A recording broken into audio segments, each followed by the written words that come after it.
Hey y'all, welcome to the Influential Personal Brand Podcast. AJ Vaden here today, and I am so excited for today's guest for so many reasons. One, I love her personally, and as I get to introduce Chris Janssen to you guys formally in just a second, I have had the privilege of getting to know Chris over the last year in a variety of different ways, but she's one of the sweetest, hardest working, personable, honestly, like when you think about like the ideal person to kind of partner with, like Chris is always, we use her as the exemplary example of like, this is what it means to do the work all the time. And you're going to learn about what kind of work she's been doing as we get into our interview today. But for those of you who are listening, I always tell you, why do you need to stick around and how do you know if this episode is for you? So I invited Chris on the show today for two reasons. One, she's in the middle of a book launch. Right. So when I talk about hardworking, that's what we're going to talk about. Like, what does it mean to launch a best-selling book?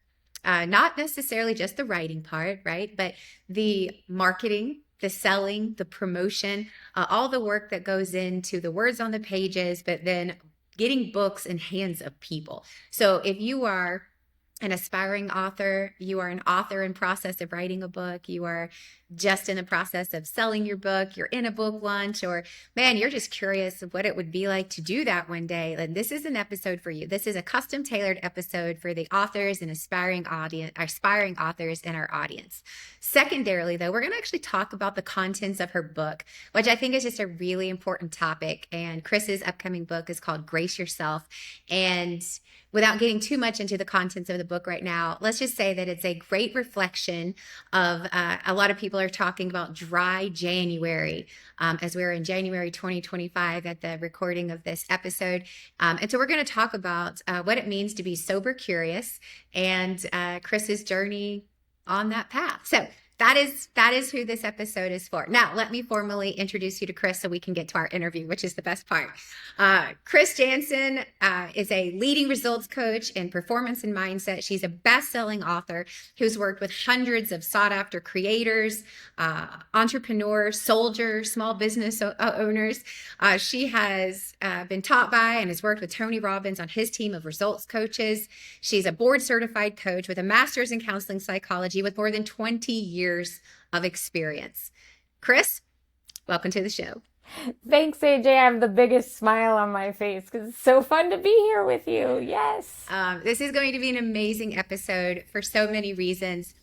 But I know that I just get asked all the time, like, what is it like? What do you have to do to have a best-selling book? And what does that even mean? And since you're in the middle of a book launch right now, and this is not your first book, what I would love for you to share with the audience is one, what's been your journey of writing and publishing books up to this one? And how is this one similar or different than what you've done in the past?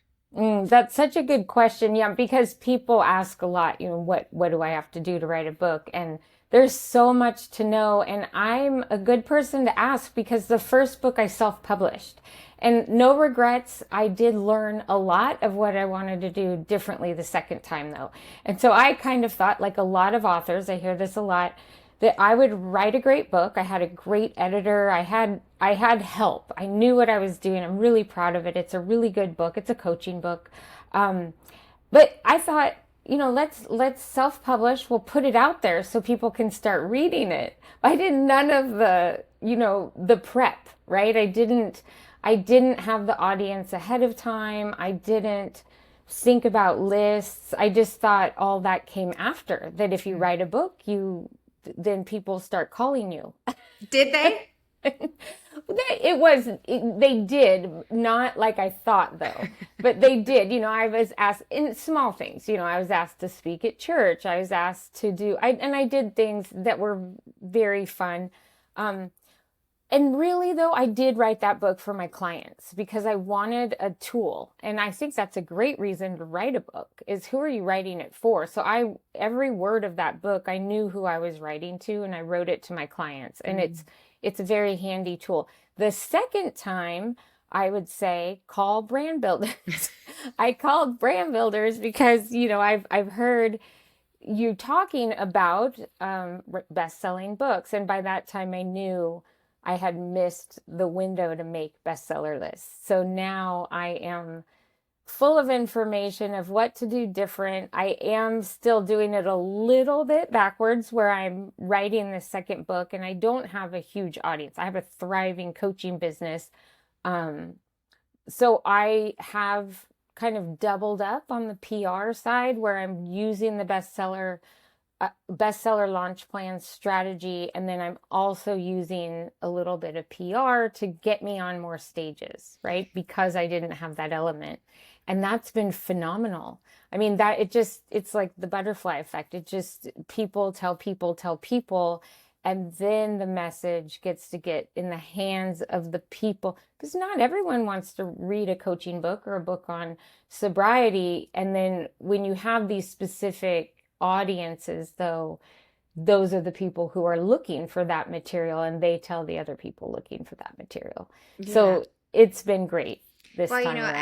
I love that you've done it both ways, right? And Mm-hmm. for all of you guys listening, Chris was our first ever signed author at Mission Driven Press, which is the hybrid publishing imprint that we started, which is a sister company of Brand Builders Group. And so Chris has been so gracious and so helpful to come along as we kind of like cover the bumps and bruises of her being our very first author. But what I also think is so powerful is that we tell this to people all the time. There's self-publishing, there's hybrid publishing, and then there's traditional publishing, and they're all three extremely different. They're very different. But I would say something to you that you said. It's like, I'm kind of doing it backwards. I still don't have the biggest audience. But we have also seen, for everyone who's listening, we've seen people who have millions of followers on social media, millions of people on their email list, and they still miss the bestseller list. Why? Because they thought all they needed to do was write the book. Right. I don't have to go and tell right. people to buy it. I don't need to pick up the phone. I don't need to like do a launch. I already have a huge following. If I write a book, they'll just buy it. And we've literally heard people tell us that. And you know what? Nobody bought the book. Right. Yeah, it will sit on in a black hole on Amazon or wherever it is, right? Where books are sold. So that's exactly right. And so sometimes it's not always about how big is the audience, it's how engaged and how targeted is the audience, because we've seen the exact same thing happen. So I would love to know, so through this process, what would you say out of all of the things that you've been doing during this launch season, what would you say for you has been like, for everyone listening again, who's thinking about like, okay, well, I want to do that one day. Like, what would you say, here's what you need to know if you want to write and launch a best-selling book? Like, what would you tell that person listening today? Get in front of targeted audiences, and before you even pick up the pen, know who your audience is, know who you're writing to, and then those are the people that you'll want to get in front of to start talking about your book months before the launch and months after the launch. So those specific people, like, if you have a following on Facebook or Instagram, a lot of those people might be your friends. Now, like, let's use me, for example. I have a lot of friends and they follow me on my socials and they want to hear what my kids are up to and this type of thing. They don't all want to hear about my book, and this book might not be for them. So it was the most helpful thing was getting help, getting in front of the people who want and need this, and then also not getting tripped up in the numbers, just staying focused on impact. You are a steward of your message. If God put it on your heart to write a book, especially if it's a vulnerable book that was uncomfortable to write, then your mission is to steward that message after launch for the rest of your life, really. And so if God put it on your heart, he's going to help you do that. So the people that need to hear the message will show up. The reason for wanting to make bestseller lists, though, isn't fame or numbers. It is the impact, right? It is being a steward of your message. And if it does make lists, your message, you're being a better steward of your message because it's going to reach more people. I love that. I think that's such a great clarifying distinction of hitting a bestseller list is not for ego or vanity or any of that. It's a sign that you are doing what you were supposed to do and reaching the people that you wrote it for. Hmm. That's Exactly. really, really good. Um, I would be I would be so curious to go. So you said you've had some luck with PR, right? Hmm. I And have. we have a variety of experiences on both sides of the coin, right? Like Right. you know our opinion, and for those of you listening, so we have a love-hate relationship with PR, right? Because Yeah. sometimes it moves the needle, and a lot of times it doesn't. But Right. when it does, what it's a great success story. So I would Hmm. love to hear from you, as I'm sure everyone else is like, well, is it worth the money? Where should you put the money? So on the PR scheme, what's been working? So I'm a lucky one. My daughter, she's 25. She runs a PR, an LA based PR company. She runs the UK division in London. So I had the advantage of one, the publisher, you guys, sent me a list of maybe 15 vetted PR places that they know, love, and work with. So that's great. Have a rep, get it from somebody you trust. In anything to do with the publishing world, trust is a big thing, Mhm. right? People are out to make money on your dream. So know these hybrid publishers, you want to have a reputable, vetted people that you're working with. So my daughter helped me take those, say, 15 PR companies and reach out to the top five that I thought were really in line with my mission. So of the book. Love So that. so not my mission as a coach, not my mission as a person, the mission of the book. And so those people I reached out to, and then, there was one I just had a gut feeling that stood out above them all. And it was a really good match. She's been wonderful. And so the audiences I'm getting in front of are very in line with the mission of the book. So I think this is a great question because I think a lot of people hear about PR, but they don't really know what it means. So can you and not everyone gets to have a daughter in the industry, right? So Exactly, right. That's why I'm trying to yeah. teach what I know from her. But I think that's Right, really for those who are listening, it's like, okay, great, but what did they do for you? Like, give us some exactly. insights. Right. So there's digital, like somebody could come and they could take over your Instagram page, for example. They could do your newsletter. So that mine doesn't do that. So know those questions to ask. Are you going to help me digitally?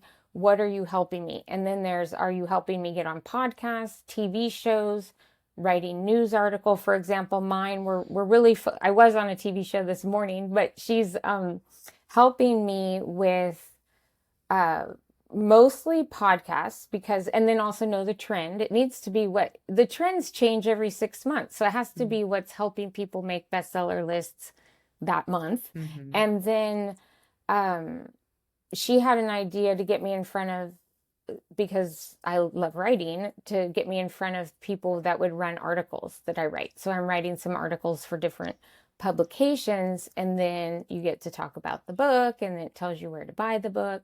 So that's all good. So that's but not all PR companies are going to do that exact thing. Some are just more TV, some are just virtual things, some are more social media, some do all of it, some do a lot of in-person events. One of the ones I interviewed is here in LA and was going to get me in front. That was like I was trying to decide between this one and the other one. They were going to get me in front of a lot of, um, in my community in LA, a lot of like book signings Mm. or at the local bookstore, that type of thing, which is also really good. So it was a tough decision because they're all good. So there's not one size fits all for sure, like anything. Yeah, well, I love that because I think what I hear you saying, it's like with anything, before you go searching out a PR firm or like with anything else that you're going to spend money on, do your research and know what are you actually trying to get out of this. Hmm. And I think when a lot of people say, "Oh, well, I've hired PR, it doesn't work," it's like, did it not work, or were you just trying to like throw mud against the wall and see what sticks? And I Right. love that there's like a very targeted approach. It's like, no, are you trying to get in front of audiences? Is this podcast? Is it TV? Is it digital? Is it book signings? And again, with anything, without a clear strategy, anything is likely not to work. Right. And like as a coach, we're always very hyper focused on the outcome. So what have a crystal clear outcome. So I came to these vetting these people with the outcome. The outcome for me was to make a bestseller list, right? Like I said, for the reasons I said. So somebody's outcome might be to get well known or famous. Those are two different outcomes. So know your outcome before you start looking for who to work with. Yeah. And so I know that you did this too, looking for publishers. So, Mm-hmm. same thing with PR. So, what were you looking for when you decided to go on a publishing hunt? Because the first time you did this, it was a self publisher. Mm-hmm. And I think, again, everyone who's listening, very high level, right? You have self publishing, which is basically you're paying for it, right? But you're also Mm-hmm. you're doing the editing, you're picking out all the artwork. It's the cheapest way to get a book out there, but you're doing all the work, right? You're the writer, you're the editor, you're the creative, you're all the things. Then there's hybrid, where it's like you pay for it up front, but you have a partner on the back end who's going to take care of the editorial and the cover designs and the printing and the publishing and the distribution. And then you've got traditional publishing, which is typically they pay you up front, but then they take all your money on the back end, right? So I Well, think and they take the rights to your book. and they own it, right? And I think Mm-hmm. for people who are going, well, if you listen to that, you just have to like pick up the nuance of the creator at some point is always paying for it, Mm-hmm. right? Right. There is an investment on behalf of the Mm. creator. So if you're going to pay for it up front and own it, which is our preference, or you're going to get paid for it up front and they're going to take all the money on the back end and you don't own it. And so That's right. I think it's when people think, well, oh, it's better to have an advance. It's like, well, is it? It depends on your goals, like with anything. So you did self-publishing the first time. You Mm-hmm. decided hybrid publishing the second time. Mm-hmm. What was a part of that choice? What was a part of that decision? Right. So a few distinctions. One, I'll say even traditional publishing, you're going to spend money because you're going to have an editor help you make it look fantastic before you send the proposal in. So there's always an investment on the author's part, especially with the first 1 to 3 books, let's say. And technically hybrid publishing is self-publishing. You're technically called an indie author. Like when I go enter my books in book contests and stuff, because I've done hybrid the second time and self the first time, they're both in the self-publishing category as opposed to traditional publishing. So the greatest thing is you get to keep your rights. Now, self-publishing can be done really well. Like I did self-publishing the first time. I hired a developmental editor. She helped me hire the copy editor, and I hired a cover designer and an interior designer. And there's websites and places that can help you. And I will just say this. All of me wanted to do hybrid because I didn't want to be the one out there hiring these people. I couldn't trust anybody.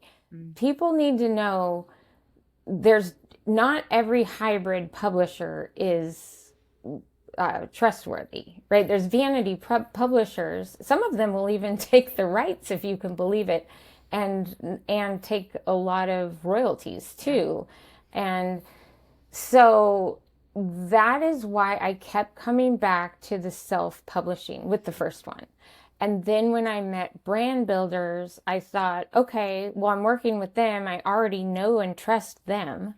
So that took care of the trust part. And then I heard you all were having a mission-driven press, and I just thought, well, let's get it going. We need it now. And so that was the biggest thing for me, was finding someone I could trust. Mm. And this has been so much more fun the second time because you all came with this really professional team of people that's been doing this for years, that have the developmental editor, the copy editor, the cover designer, the interior designer, and then even the people helping with marketing and audiobook and all the other things. So it really is a one-stop shop. So if people can find someone they trust, hybrid's a really wonderful way to do it. Yeah, and I think that's such an important conversation on the trust part, because I think it's all important. At the end of the day, what's most important, in my opinion, is like the creator gets to keep what they create. Mm-hmm. And that is a huge, like, you're trusting someone else with your intellectual property. And it's not only that, it's like what you said, it's like, hey, this is a message that wasn't meant just for me. It was meant for me to put on the pages of books and get it out into Mm-hmm. the world. And you're trusting in, the validity of, hey, are you going to do what you say you're going to do? Do you believe in this message? Are you going to help me get it out there? And I tell people, it's like when you know that you're supposed to write a book is when you go like, it is not about anything else other than getting this message into the hands of other people. And that is a big trust jump. I mean, that is Mm-hmm. a huge partnership endeavor of going, I'm entrusting this thing that I feel called to, and I'm trusting you to help me do it. So I love that you said that, because I don't think I've ever heard anyone else talk about that when selecting. It's been more of the logistics and details of the partnership and arrangement, but it's like, no, trust is a big deal because you're going to spend years of your life on this, between the Mm-hmm. ideation and the writing and the publishing and the selling and the marketing and the talking Mm-hmm. about it forever and ever and ever. Like, this is a large part of your life. It better be a trusted partnership. That's right. And it's a really vulnerable process, right?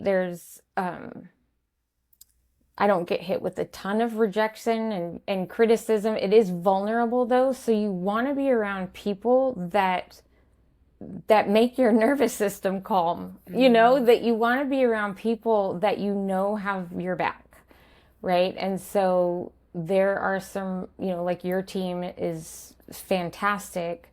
There's some other teams though. I know a lot of other authors where it's yucky. There's lawsuits, people feel like they were taken advantage of. So I just think those feelings on top of all the work that you need to do to launch a book, I just don't see that helping at all, to have that contradictory feelings when it's already hard enough to be vulnerable and get a book out into the world. I love too that you brought this up, because I have also never heard anyone else bring up this part of, hey, don't forget, like, this is also an emotional ride for the author. Yes. There are some vulnerability factors here of, um, I remember, maybe it was like a year ago, because at Mission Driven Press, I still am the one who approves all the books that we decide to publish. Not every book is a fit for us. So I still do a content review of all the books that are being submitted. And I just remember someone saying, he's like, but before I submit the book, like, are y'all going to like critique it? And it was like one of those like very interesting things. And I'm like, oh my goodness, you forget that this is someone's life's work. Mm-hmm. Right. And Mm-hmm. I was like, well, no, I won't critique it. I'll just tell you if it's a fit for what we do or not, but not looking for a critique unless you want us to critique it. And they're like, no, no, no, no, no. Right. And I think it is vulnerable. And it's like especially through the editing process. Mm-hmm. Rory Mm-hmm. and I just finished our manuscript a few weeks ago, and it's been in Yay. content development. Yes, yay is right. Yeah, yay is right. Yes, yay. But it was interesting because both of us were waiting on the content development edits to come back. And, it is vulnerable to go through all the comments of like, well, this is a little wordy here, and I wouldn't use this word there. And I know what you're getting at, but I don't think it's going to hit the reader right. And it's like, what do you mean? Like, says who it won't hit the reader, and it is felt vulnerable, and you have to put your ego aside and go, okay, this Mm-hmm. is not about me, or Mm-hmm. this is not about me, this is not about what I want to say, it's about what they need to hear. Right. That's right. But I think that's a good thing of like, the writing process is vulnerable, the editing process is vulnerable, the sales process is too. And it's Right. like, there is a lot of people who are like, yeah, I love what you're doing, not going to buy any. It's like, great, thanks. But Right. welcome to business and to sales. And I think Mm-hmm. that's probably the underlying tone that is important for everyone to hear. Like, this is like a business. It really is. I'm so fortunate I have my husband around me because he's so great at business and he works from home. So and he sees me working from home. So he's been a constant sounding board for me to keep going, don't take it personally, to really believe in the impact and the message and have confidence selling, right? Yeah. So, I mean, I think yeah. that's a huge thing for everyone to realize. It's like Hmm. launching a book is like launching a business. Yes. Genuinely Mm-hmm. speaking. Now let's talk about the book for a second, because Okay. I want to make sure that as we talk about the process of writing and publishing and launching a book, but you have a book coming out. You Mm-hmm. have a book coming out in March. So we're just a few February, weeks away. February Oh, is it 18th. February? February 18th. Yes. Okay. So Yes. we're just a So few weeks close. away. And Mm-hmm. so let's talk a little bit about what is Grace Yourself about? Grace Yourself, the subtitles, How to Show Up for the Sober Life You Want. And I love the subtitle. So the subtitle of my first book is, the first book's Living All In, How to Show Up for the Life You Want. And I love show up and for the life you want, because in coaching, we need to know what we want, right? That's always my first question. What do you want? And we need to show up for the strategy to get what we want.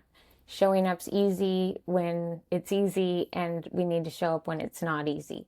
So for this book particularly, because it does share my story of sobriety, to me, showing up is for life is the opposite of numbing out when things get uncomfortable or checking out.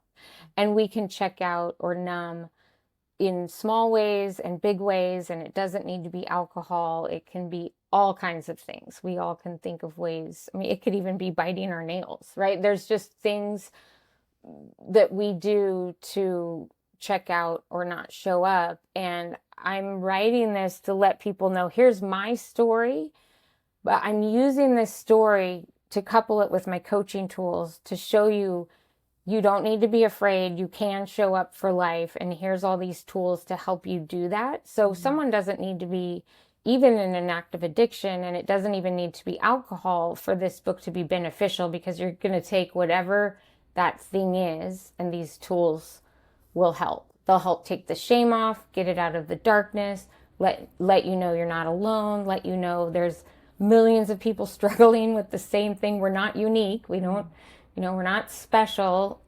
We are special just like everybody else. That's right. Right? And so our addictions and hangups and things are not, they're not unique. And so we do need to share stories and be in community.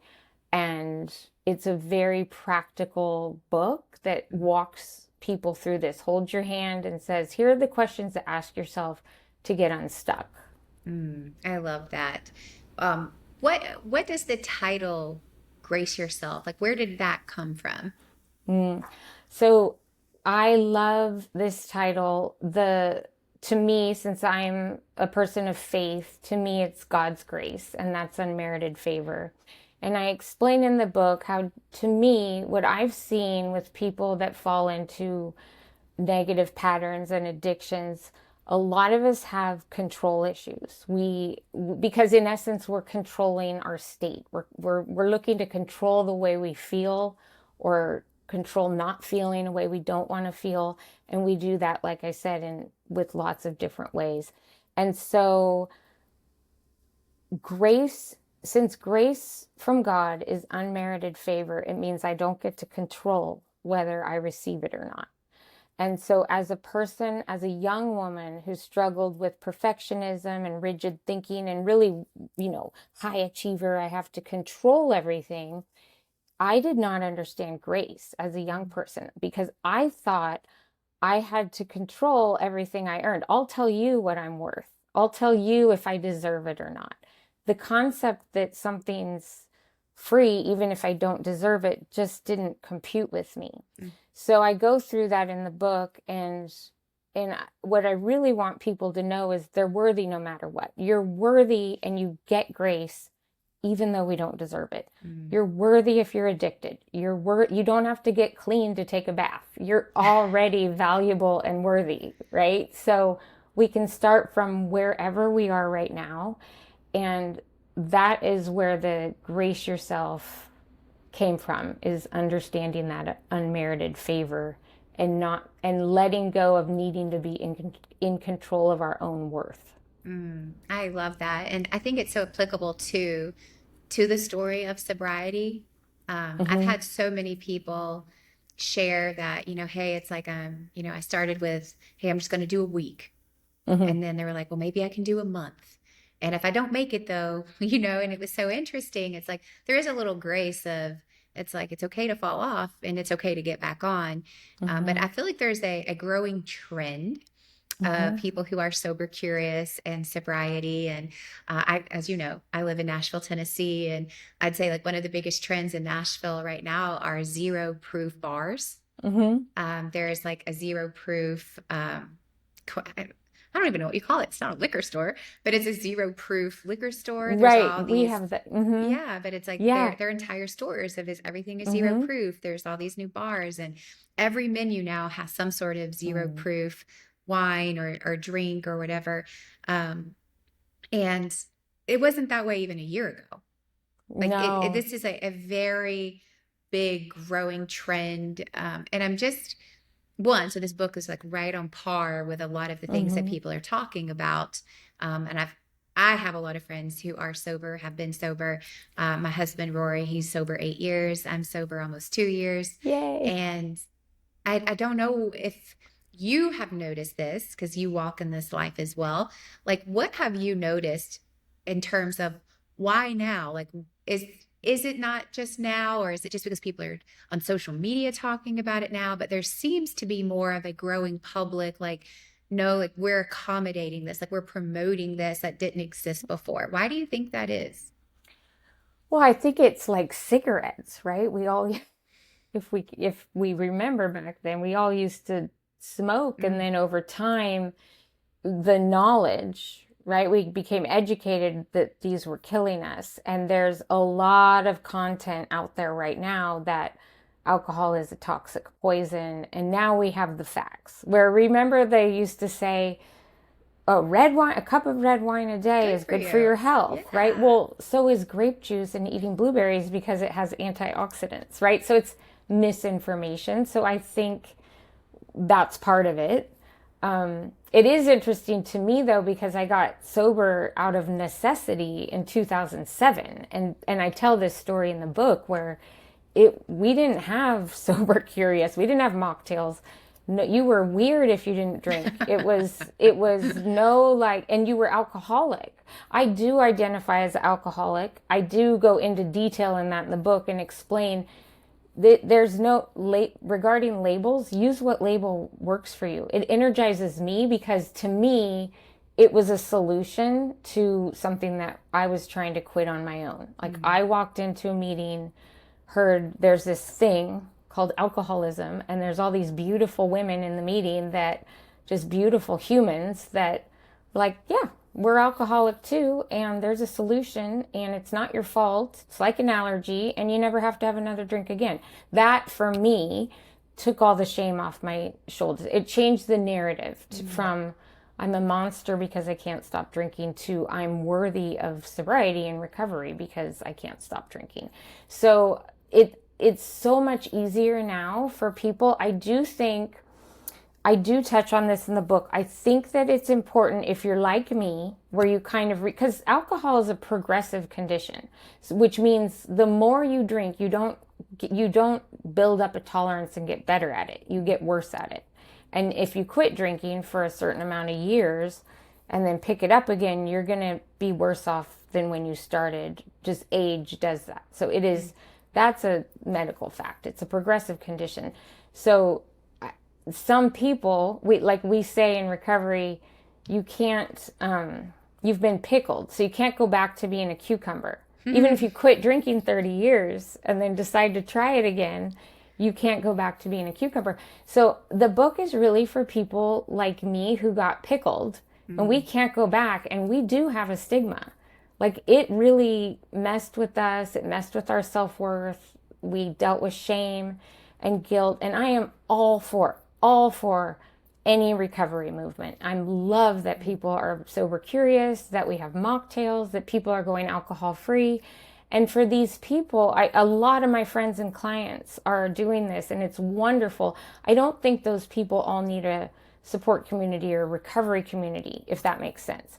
People like me, and there's a chapter or section in the book called Alcoholic Like Me, we have to be in community because the world is changing, but it still is the way it is. And so we have to be sharing stories.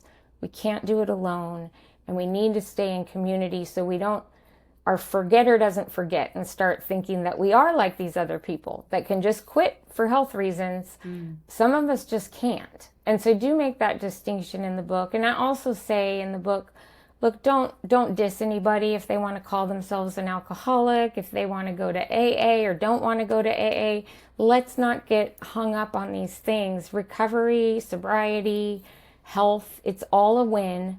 We have different churches for people. We have different therapists for people. We have different recovery groups for people and different mocktails for people, because there's no one size fits all. So we all just need to be kind and not diss the language or get hung up on the logos, or, of it all. That.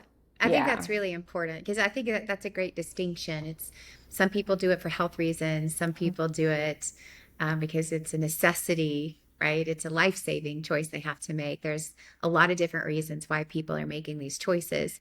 For the person who's out there who's going, what does it even mean to be sober curious? Like what is the first step? What would you say? I think it's probably, they starting to ask yourself those questions. Could I live without this thing in my life? And it might not be alcohol. Like I said, it could be something else that's a stronghold. And so I think that the important thing to ask is really get leverage on yourself and ask and write it down. What is the cost of giving this thing up? And be honest about it, because there will be a cost. It will require some grit. It will require the neuroplasticity in your brain to change. It will require, when you pick up a new workout routine, it's going to require going to the gym and doing that. We don't just get biceps one time at the gym. So there's going to be some cost. I know. So be honest with yourself about that and write down what is the cost of removing this thing from my life. And then write down, what is the cost of not removing it from my life? And really be honest and look at that. And that's how you get leverage on yourself. And so if the cost of not removing it is greater, then you're going to need to find some grit, read some self-help books like mine, and get in community, right? But I'll say, if someone's trying to do this at Dry January, I really want people to take the shame off of it. If they start, my friend across the street, oh, I did Dry January and I already messed up. Well, you didn't mess up. It's all there. It's not a straight line, right? It's 2 steps forward, 3 steps back some days. So just brace yourself, keep moving forward, but keep asking those questions to make it sustainable. That's a great point. So why do you think that for the person who does resonate with this and they go, well, I'm curious and then some, like, I know I need to make a change. I know that I do have a stronghold in my life and I need to get rid of it. Why is it that some people can just be like, cold turkey, I quit, I'm never doing it again. And there's others of us who it's like, well, I did fall off and again and again. Like, what trends have you seen both in your coaching practice and in your own personal life? It's like, what causes the fall off? Oh, well, we're human, really. I mean, and the reason for falling off is because it's hard. It's hard to give something up that's a pattern, especially if it's a really ingrained pattern and something you've been doing for years. So, there's a chapter in the book, Choose Your Hard. It's hard to get sober. Is it going to be harder to not get sober is the question. And so you want to choose, and you can use that, I was saying to a parent the other day, it's hard, say to your kid, yeah, it's hard to put clothes on to go to church because kids don't want to get dressed sometimes, right? It's harder to go to church naked, right? There's always a cost. So I think it's because it's hard. And so I think, and that's what we talk about in recovery is hitting bottom. And I think I've heard so many stories over the last 18 years. When you say enough is enough looks different for everybody. So it doesn't need to look like the next person's. You don't need to get thrown in jail or get a DUI or any of those things. it can be enough is enough, and you know in your gut the cost is going to be greater than not giving it up. Mm, And so that would qualify as a bottom. And I that's love the that. time to find people to help you, because right now, that's the beautiful thing. We have so many communities online and in person Yeah. that can help and that are supportive, and that people are joined together with a common goal of being sober. Well, I love the honesty in that. It's like, why do people fall off? Because it's hard, right? Yeah. It's hard. The end, right? It's hard. And I think that's a really honest, powerful, truth. It's like, yeah, it's hard, but choose your heart. It's hard either way. It's just which heart are you Mhm. going to pick? Now we you mentioned dry January. That's when we're recording this, and so can you give us like two or three quick tips on how can you, if you're listening to this going, yep, I did dry January, and if you haven't, it's never too late to start. Doesn't even matter if it's the last day of month, but like, what are some quick tips to carry a sober curious lifestyle past this dry January? Like, how can you keep it going? Right. Well, start with those questions I just talked about and ask what, write it down too. What did January give me? If you made it all the way through January dry, get honest about that and write it down. What did it cost and what did it give me? My guess is if alcohol is a stronghold in your life, that you're going to have more benefits that you got out of it. But write it down so you know, right? And then ask yourself, well, why wouldn't I want to carry this on to February? Why wouldn't I want to keep doing it? And knowing that any habit, the best way to approach it is one day at a time. And so we say that in recovery all the time. And if we come in and think, I need to be sober like the next guy for the next 20 years, we'll panic and run out of the room, because who can think like that? So you just have to be sober right now for today. And maybe it's not one day at a time. Maybe it's 1 minute at a time. And so just keep doing that, and then do it the next minute and the next minute. Yeah, I think it's good. It's like we used to tease. It's no different than getting healthy or losing weight. It's like if you told Mhm. someone you're only going to get to eat foliage for the rest of your life, people would be like, never doing this. But if you Right, can just focus on eating salad today, just get a salad for lunch, just get a salad for dinner, and wake up and just do the same thing. It's like it's the difference of like the magnitude of, wait, am I never going to get to have a cookie again? Well, what do you mean? right. Versus, nope, just pick a salad today. Pick a salad at the meal that you're at. And it's a lot like that is what I hear you saying. It's like just make the choice in the moment, and then in the next moment, and then in the next moment. And I think this is a great conversation. I wanted you to have a time to talk about the book, because one of the reasons that we wanted to partner with you in publishing the book is because Rory and I personally resonate with the message of both of us would not identify as someone who had a problem with alcohol, but we both identified that it had a strong hold Mm. in the way that we were living our daily life. Both of us were fortunate enough to be able to go, we're just not doing this anymore. Like, we're done. But both of us recognized a pattern that we were no longer comfortable with. And it's like yeah, I can only speak for myself, but for those of you who are listening, I'm going like, well, I don't really know if that's me. It's like I would maybe have a glass of wine every couple of days, but here was the pattern that I noticed. I would always default to a glass of wine on a hard day. And I would also default to a glass of wine on a good day. So if it was a really good day, I wanted to celebrate glass of wine. If it Mhm. was a really, really hard day, I wanted a glass of wine to decompress. Right. What I wasn't doing is I wasn't decompressing with God. Mm. I wasn't decompressing with my husband. I wasn't even talking about it. It was like, nope, I just want to grab this glass of wine and go take a bath. And Mhm. I realized I was like living in this isolated environment where it's like Mhm. that I went to the wine, and never to the point of ever getting drunk, but it was like, man, this is not a healthy default for me anymore. Right. It is a negative trend that I can see in my life where as I started giving it up, I noticed it's like, oh my gosh, they serve mimosas at breakfast, margaritas at lunch, aperitifs for pre-dinner. I was like, oh my gosh, it's everywhere.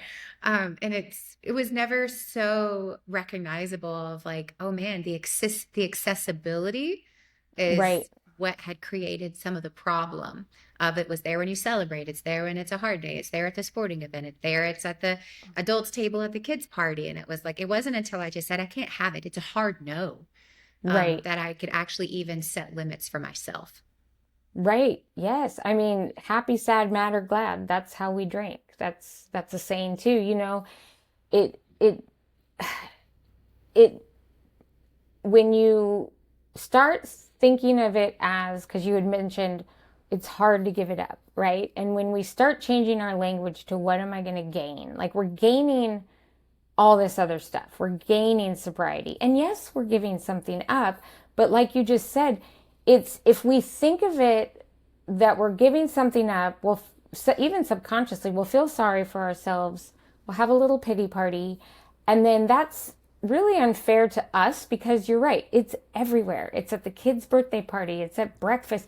And if we have that mindset, it makes us feel like we're not disciplined because we can't partake, or like we really don't want to have it, but we feel like we should almost because it's everywhere, which is the good news why it's starting to not be everywhere, right? But we want to flip that mindset to, yeah, maybe I'm going to miss out for 20 minutes or an hour or that first hit feeling, but what I'm gaining is so much more, and really focus on what we're gaining, not on what we're giving up.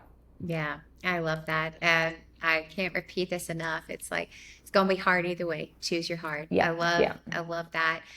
Y'all, I could talk to Chris about this for much longer, but our time is up, and I want you guys to know where you can go pick up a copy of this book. So if you go to graceyourselfbook.com, you can get your pre-ordered copy right now. At the time of the release, there's just a few weeks left, but very soon, February 18th, you can get your real copy in the mail immediately. Chris, what would you tell to the person who's like, yep, I'm going to pick up your book? What would you want to tell them, and why they need to go do that?